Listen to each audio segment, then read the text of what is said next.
Run this Mr. Mola with a quick video on how to complete your next project. So we're going to go into the folder here, and I have a couple examples here. We are writing an emoji story. Okay, so if you don't know what that is, I have a good example right here.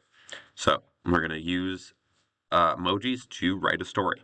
We want to make sure it makes sense, so I have like a good example here. So it was my first day at a new school, and wouldn't you know, I was so tired that I turned off my alarm clock and went back to bed.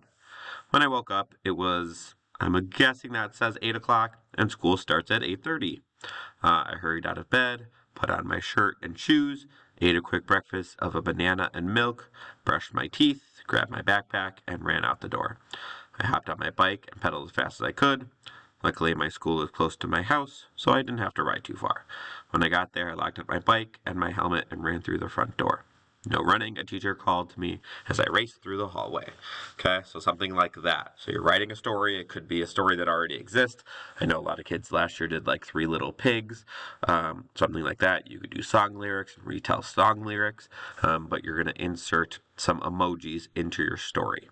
I also have one that's not so great of an example. Where it kind of doesn't make sense.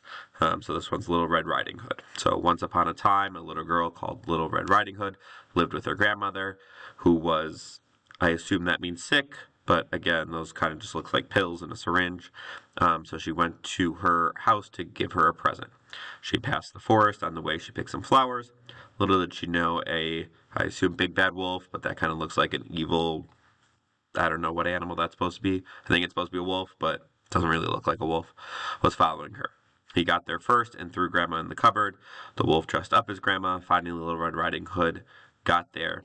She walked inside, I assume. I don't know what a boot is. Inside and ran upstairs. What big ears you have, she cried. All the better to hear you with, Grandma replied. What big nose you have, she cried. All the better to smell you with, Grandma replied. Grandma, what big mouth you have, she screamed. All the better to fork and knife. That's supposed to be eat. The wolf leapt out of bed, gobbled both Grandma and Little Red Riding Hood. Suddenly, a man who was a wood scissor, okay, again, I assume like a lumberjack, burst into the room. He grabbed, it looks like a fist punching his axe, and he cut the wolf's belly. He helped them both out. They lived happily ever after. Okay, so again, some of these kind of, like, if I didn't know the story of Little Red Riding Hood, kind of didn't make sense. Like, that looks like he's punching the axe. I assume it's grab the axe. I don't know what a wood scissor is. Like, that doesn't really make sense to me. So kind of make sure, especially if you're writing your own story, that maybe have like a friend read it so that it makes sense. Okay, we're going to pay attention to the rubric here, though. So when we go in here, same as always, you're going to go into My Document, Edit, and then same thing as always, there's going to be a Submit button down here on your screen. That's where you submit. So part of the points are for how well you tell the story, and part of the points are for how you set up the document. So you get 4 points, the story makes sense almost always. The story, 3 points, the story makes sense most of the time. 2 points, story makes sense sometimes. 1 point for the story makes sense a little bit, or 0 points for the story makes no sense. Okay, so 4 of the points are for the story.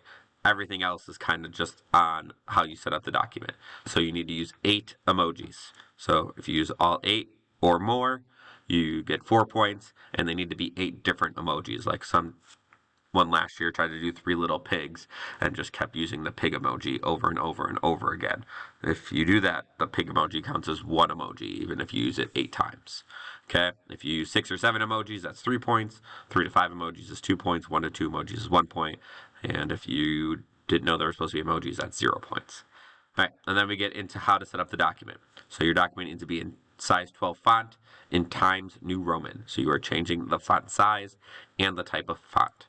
You need a title for your story. It needs to be in the center. Okay, your story needs to be double spaced. Your story needs to have a page number.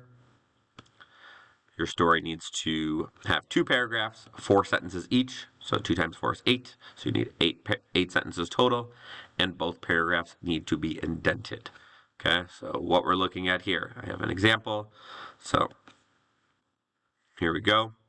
This has more than 8 emojis. We got This is his family, so we're just going to count that as 1. We got 2, we got 3, we got 4, we got 5, we got 6, we got 7, we got 8 just in the first paragraph. And then we even got some extras over here in the second paragraph. Okay, so he has his 8 emojis. If I click here, I can see the font is Times New Roman. I can see the font size is 12. Okay, he has the Vikings game here, so that's his title. The paragraphs are indented, so this is not indented.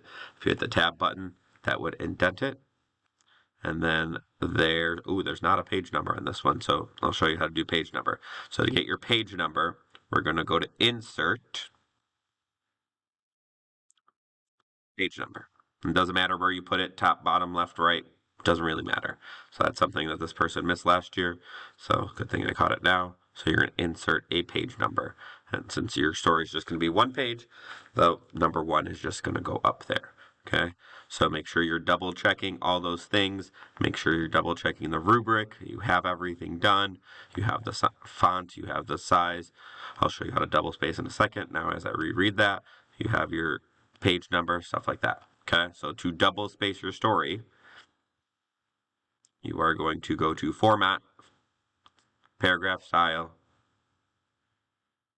Line and Paragraph, and we want double space. Okay, so we're going to double space our story. Otherwise, if you single space, especially with the emojis, I'll show you what that looks like. It just looks kind of bunched together and it's harder to read. So I'd like it double space so it's easier for me to read it when I grade it. So everything's a little bit more spaced out.